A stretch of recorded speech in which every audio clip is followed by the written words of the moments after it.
Olá! Eu gostaria de fazer um convite a todos vocês, se permitirem ficar alguns minutinhos, alguns segundos, sem o celular, deixa ele de lado, descruza as pernas. Relaxa. Joga aí os braços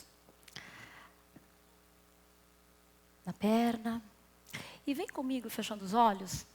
E eu queria que você lembrasse, durante 2 grandes profundas respirações, 2 alimentos, um alimento, que te vem na cabeça agora.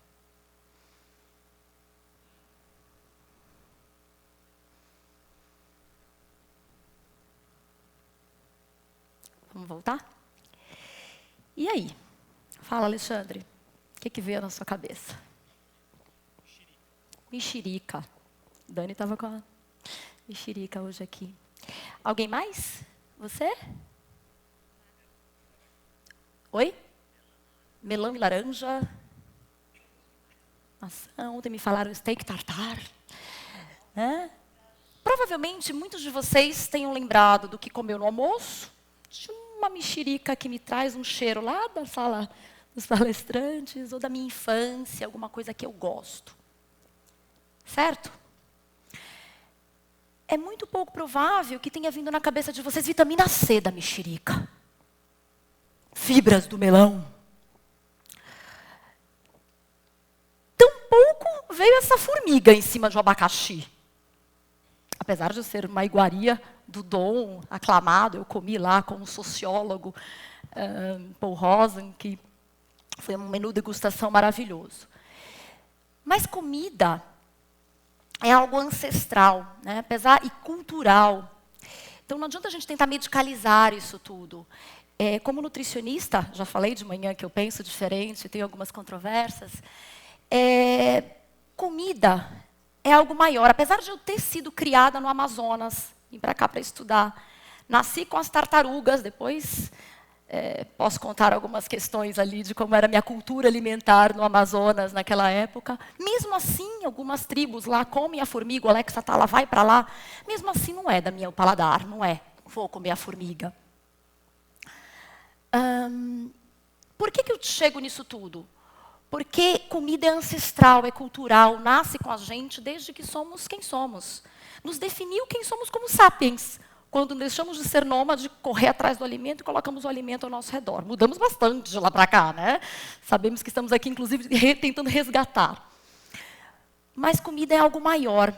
Por mais que a nutrição seja algo importantíssimo, nós não podemos esquecer do comer. Tem umas linhas de pesquisa que falam que a nutrição, né, e nós gostamos muito no Instituto de Nutrição Comportamental trazer isso, que a nutrição ela é uma ciência da modernidade, e é mesmo. E ela tende a ser uma racionalização do comer.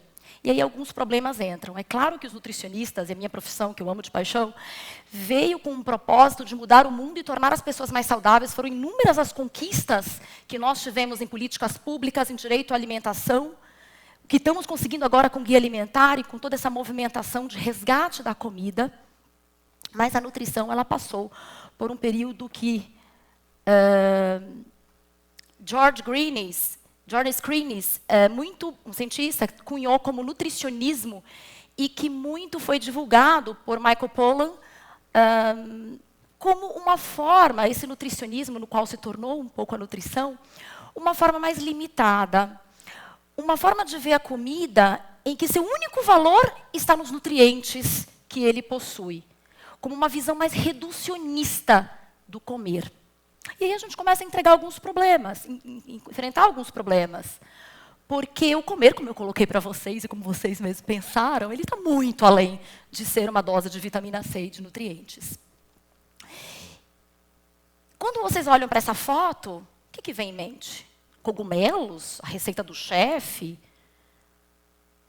O sabor, o tipo, a procedência? Ou proteínas vegetais, e fibras e vitamina B6? Espero que não. Porque, na realidade, esse comer, as razões do comer, elas são muito mais importantes, né? Eu digo que o porquê se come é tão importante quanto o que se come. O porquê e o como se come. E é isso que nós trazemos dentro de uma visão mais ampla da nutrição. Queremos mudar as nossas formas de oferecer restaurantes, receitas, seja qual for o tipo de negócio, se eu sou chefe de cozinha, se eu sou nutricionista do consultório, se eu sou uma produtora de alimentos, se eu sou uma indústria, seja qual for o meu negócio, a gente está muito focado no alimento e a gente precisa voltar e resgatar este conhecimento para o ser humano, colocando ele no centro das nossas compreensões. Dentro da nutrição, a gente entende muito o poder do alimento, do que ele faz para o corpo, concorda? Eu vou dar uma palestra, uma reportagem para a mídia e logo eles me perguntam. Mas, tá bom, tem vitaminas? É bom para quê? É profundo o conhecimento, é amplo o conhecimento da ciência em relação àquele alimento que entra no nosso corpo, para onde ele vai. Fibras para o sistema digestório, antioxidantes para melhorar a minha saúde cardiovascular. Isso é amplamente conhecido, estudado e muito difundido. E muito propagado pelos nutricionistas. Mas o porquê esses indivíduos e nós aqui fazemos as nossas escolhas e por que nós comemos o que comemos, muito pouco ainda é estudado. E aí é onde a nutrição precisa beber de outras ciências. Não pode beber simplesmente... É importante, não queremos negar aqui nada dessa importância dos nutrientes para a saúde, mas não pode se limitar a isso. Temos que ter uma visão mais ampla do entendimento das ciências da antropologia, da sociologia, da comunicação, do marketing, da história, para que a gente possa ter decisões melhores. E aí é onde eu vou de encontro à questão do comportamento humano. Precisamos entender mais sobre esse comportamento humano. E aí que me juntei com outros cientistas há 5 anos e montamos um movimento que virou um instituto educacional hoje para ampliar essa visão da nutrição no mundo, né? Brasil, por enquanto, trazendo a nutrição comportamental. Mostrando que não é apenas eu educar é trazer informações. A informação nunca foi tão abundante, minha gente, não é verdade? Nunca tivemos tanto acesso à informação.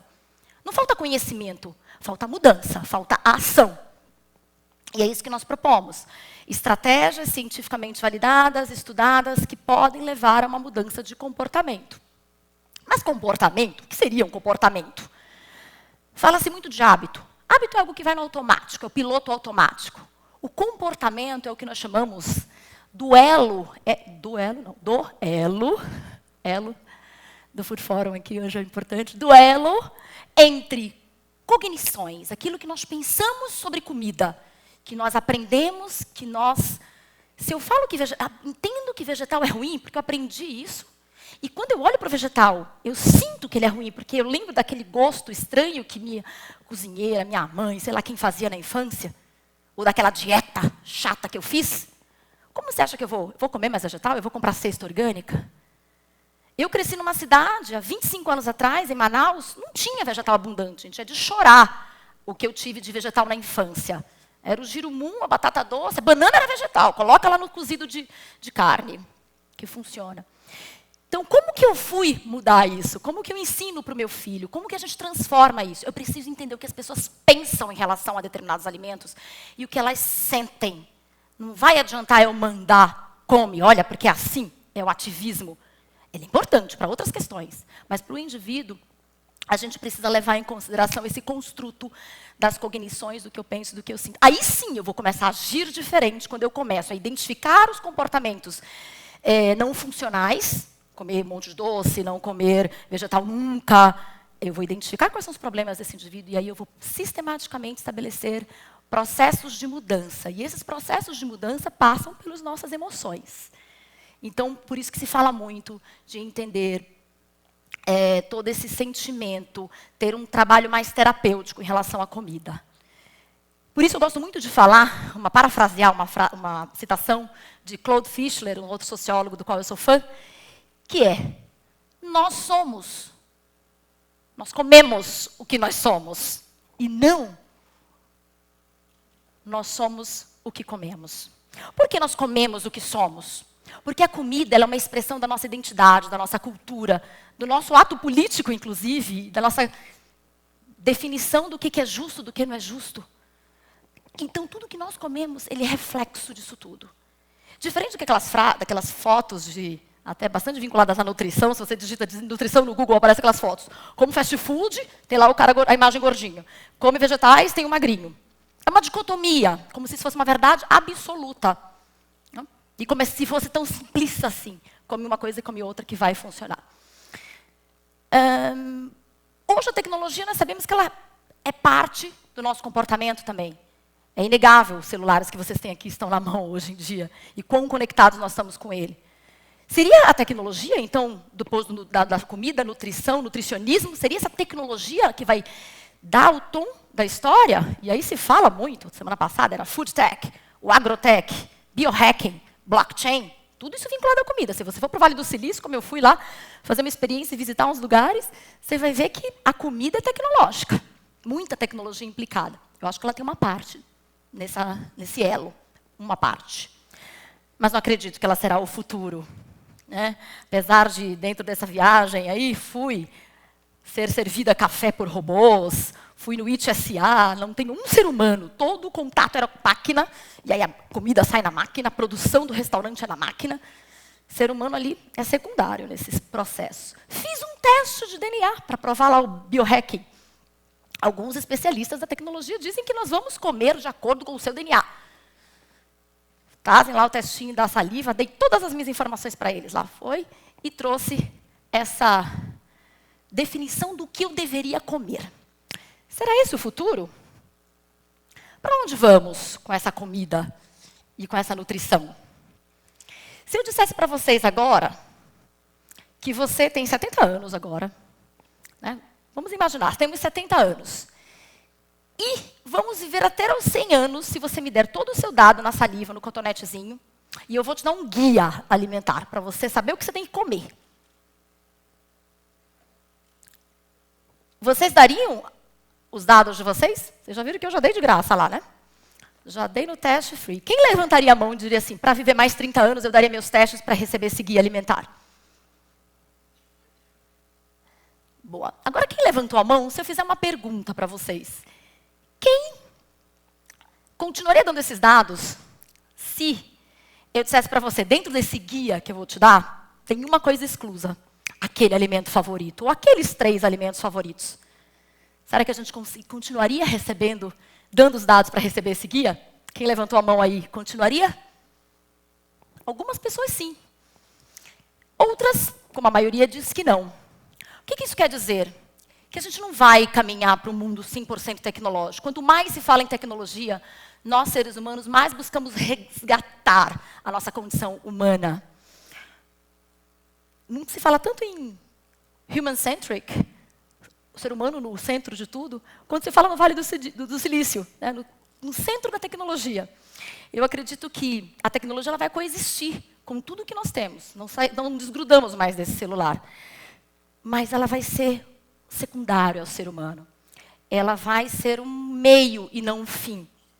Por mais que exista biotecnologia na nossa agricultura, como eu falei de manhã, para ajudar a usar menos agrotóxicos, quando eu entendo que como é que está, o agricultor entende como é que está esse campo, e com mais rapidez e conhecimento, quando eu tenho uma tecnologia que me desperta para cozinhar, como eu falei do Cybercook, e me leva a trabalhar com inteligência artificial dentro da minha geladeira para eu saber o que está sobrando e o que eu tenho que acompanhar e que vai fazer uma torta legal, aí sim, ela é um facilitador. Porque o que a gente busca, depois de a gente ir tanto para o processamento, de a gente ir tanto para a tecnologia, o que é? O equilíbrio. Nós somos uns seres que são ávidos por sobrevivência. Nós sabemos nos defender nesse sentido. E aí que vem movimentos do mundo todo com esse resgate. Os chefes que foram muito para o biomolecular, que foram muito, de repente, para aquela coisa super diferente, hoje resgatam. É do campo. Eles têm suas próprias plantações. As hortas que ficaram lá na zona rural e nos distanciaram. O que a tecnologia fez?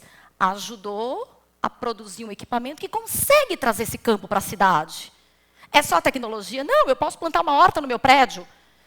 Eu posso ser um ativista e ter esse manifesto como indivíduo. Mas existe todo um conjunto de fatores que estão levando para isso. Eu não falei para vocês do celular? Conectamos muito. E o que aconteceu hoje? Nunca se falou tanto em mindfulness, em presença.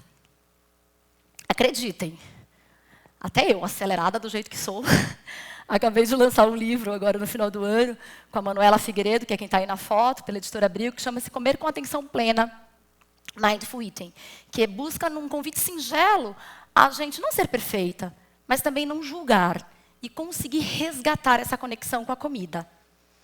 Então, fica o convite para vocês lerem.